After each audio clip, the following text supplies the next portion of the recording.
Hi, I'm Richard Randall, and welcome to Your Real Estate Voice with Barb Schlinker, the owner of Your Home Sold Guaranteed Realty. This is the weekly radio show that informs and educates you on how to buy or sell real estate with Colorado's Real Estate Authority, Barb Schlinker. Barb Schlinker is a retired Navy veteran. Barb is an author. Barb is also a pilot, and Barb Schlinker and her team enjoy all that Colorado and the Front Range have to offer.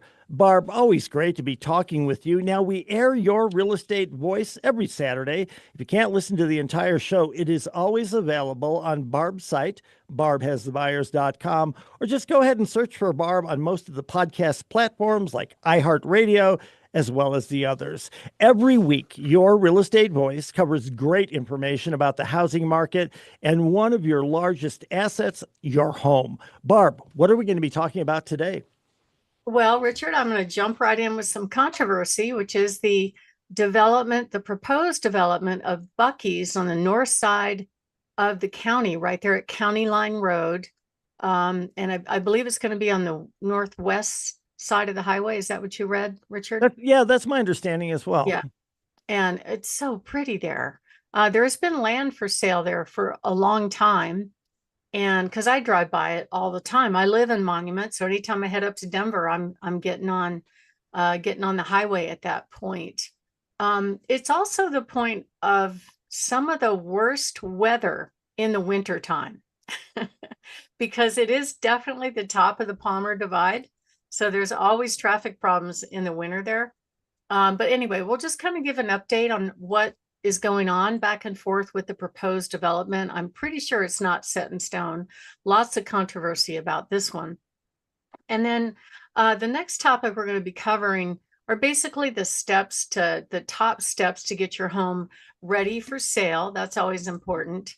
And then the third topic involves something that a lot of people really don't know about, which is that all VA loans are assumable and you don't have to be a veteran to assume a VA loan.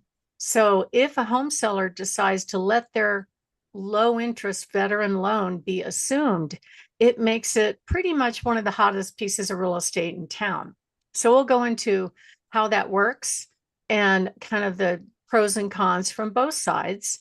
And then the last topic I'd like to cover is, because I get this request all the time from my clients, they're always wondering, how do we make this transition? We need to buy a house somewhere else. And we have equity in our home. So how do I make that transition? Do I get a bridge loan? Do I just go get a loan for the second home? What if I can't afford it? So we're going to talk about a bridge loan and how hard they are to get, and also some other options in lieu of a bridge loan that might help people that need to make that transition. I run into a lot of folks that struggle with the high elevation and are ready to move to lower elevation, or a lot of folks just leaving the area and they want to know how they make this change. So I've got some good ideas. And as always, I love talking about my hot new listings. Richard? We love hearing about them as well. Barb, how many people have discussed their opinions, pro or con, on the development of that Buc-ees just west of I-25, right at County Line Road? So much talk about that. Very controversial proposed development. What can you tell us about it? Well, Richard, it was really interesting reading about this development. This says southwest of Interstate I-25, so that makes more sense because I've noticed that parcel has been for sale for quite a long time.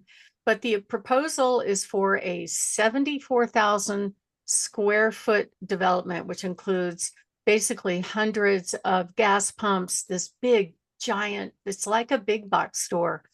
When I visited Texas last time, I was curious, so I went into a Buc-ee's to see what it was like, and it was really overwhelming. We were talking offline, Richard, about the old days of going into a Smuckies where they had that big store and there was all kinds of cool stuff to buy, if you're on the road. So this is that on steroids. The one that I saw was overwhelming. Tons of restaurants, different kinds of foods that you could buy, really, really immaculate restrooms, even souvenirs and different things kind of indicative of the area were for sale there as well.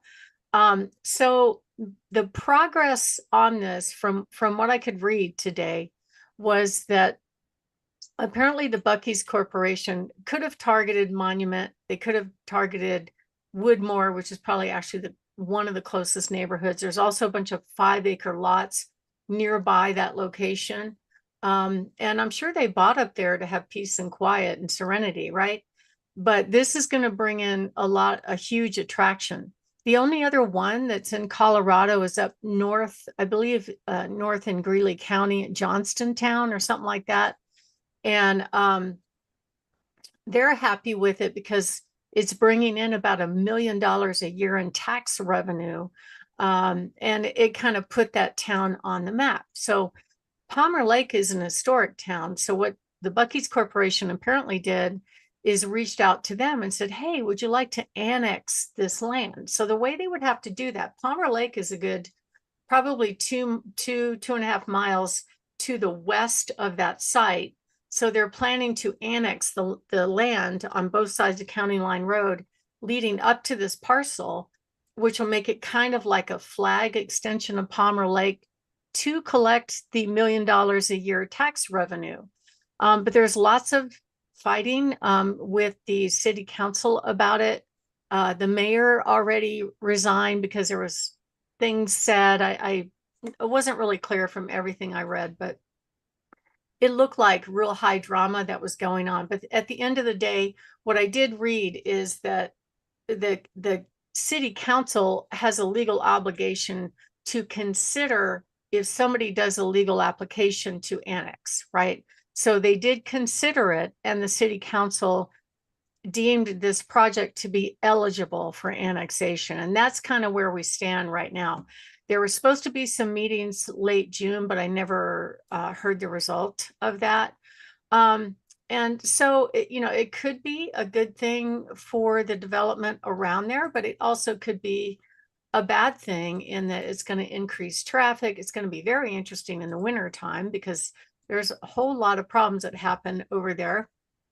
And as far as weather and that sort of thing, plus people are concerned about the lighting, like it'll bring in, it's going to be a 24/7 facility. So it'll be bright and light 24 hours a day, which means the folks that purchase property nearby, I know there's an RV place nearby that's really pretty, that's treed right across the highway from it. There's also a couple of very high-end developments that probably, those homeowners probably paid a premium to have those views and that privacy. It could go away if this goes further.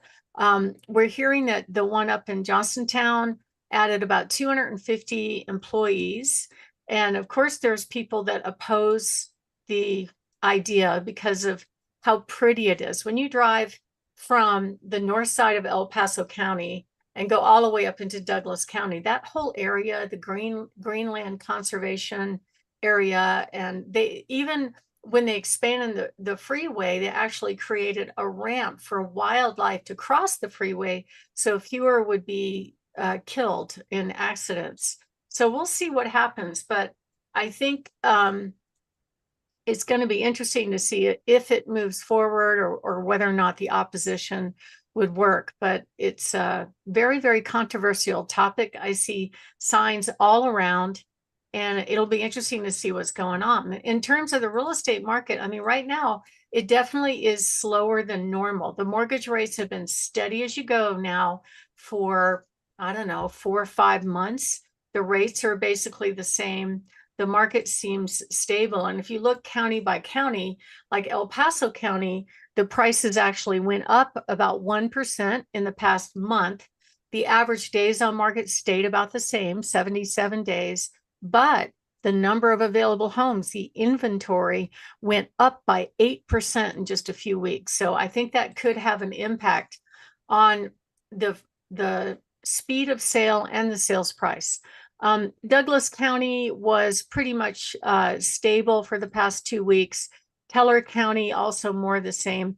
Pueblo County, they had just endured a 4% price correction, and because of that, their prices went up. So I think the good news overall is that in Colorado, the home values are staying relatively stable. There are areas in the country like Florida. I read Houston this morning, where their prices are dropping like an elevator. And that has to do with buyer affordability, the continually high interest rates. It affects the first time home buyer, which actually has a triple up effect on everything else. So, but overall, if you look back 5 years, you'll see that the prices in general have gone up about 10%. So this is a really good market to be in. So if you are thinking of making a move, we'd love to help you when the time is right. My name is Barb Schlinker. I'm the broker owner of Your Home Sold Guaranteed Realty and the host of this show, Your Real Estate Voice. And we're talking about the status of the Buc-ees development in the northern part of Colorado Springs Monument. And also we're going to talk about what are some things that make an area or a location more or less valuable when we come back. If you are thinking of making a move, give us a call, 719-301-3900, or go to barbhasthebuyers.com. I have over 28,800 buyers just on my little website. Typically, I can match about 800 buyers to any home when I'm meeting with home sellers. And it's a free service. You're never obligated to sell by calling us at 719-301-3900 or go to barbhasthebuyers.com. Richard? Well, Barb, we're discussing the Buc-ees development that's proposed up there. A lot of people are curious, what makes real estate around that area more or less desirable? Well, if you've driven by there recently, Richard, you know it's very pretty. It's especially in the summer, it's spectacular. And you can, one thing you could consider is just look at the impact of the rain just died. What's it called? Oh, the Renaissance, what's it called? Oh, Renaissance. Renaissance Festival. Yeah. Yeah. Look at the impact of the Renaissance Festival and how it impacted traffic in that area. It definitely had an impact on traffic if you're going north or south on I-25 while that is going on. Now, is the Buc-ees facility going to have that kind of traffic? We don't know. It might have regular traffic that definitely will have an impact. Plus, but I just know from living up there in the winter time. I mean, there's been times, Richard, when I was at my office in Colorado Springs and I chose not to drive home because I didn't think I was going to make it because the snow and the ice, and I could see it coming, especially when it snowed and melted and then it froze that night. I'm just like, I'm getting a hotel because this is going to be crazy trying to get home. And so we're going to have more of that going on if we have more activity. Plus, having an overall appearance of a commercial space rather than the beautiful open space around there will definitely be a negative concern. Palmer Lake, some people in Palmer Lake are pretty excited because they'll get $1 million a year in revenue. You know, Palmer Lake's not that big. It's less than 3,000 residents. So $1 million a year could really go a long way to help them. It will bring in local jobs, especially starter level jobs or management jobs, which the starter level jobs would be great for teenagers. I don't know if I want my teenager driving there in the winter though, but that's an option. And the other positive would be it would be a gateway for people to stop and take a look at, hey, there's Palmer Lake, there's Monument right here, there's Woodmore, there's some really beautiful neighborhoods around the area that might make people more interested in moving to the location. So in general, you know, quiet communities add value. The lifestyle that we get in northern El Paso County, close to hiking trails, the beautiful historic small town feel of Palmer Lake, lots of great places to live. So I think for the community, it could be helpful as long as they're careful not to make it look too commercial. So if you are thinking of making a move, give us a call, 719-301-3900, or go to barbhasthebuyers.com. Richard? You're listening to Your Real Estate Voice with Barb Schlinker. She is your real estate voice, the owner broker of Your Home Sold Guaranteed Realty. If you're thinking of making a move, call Barb at 719-301-3900. 3900 or visit barbhasthebuyers.com. When we come back, we'll be talking about the top 12 steps to selling a house for the very most money. Stay tuned for that.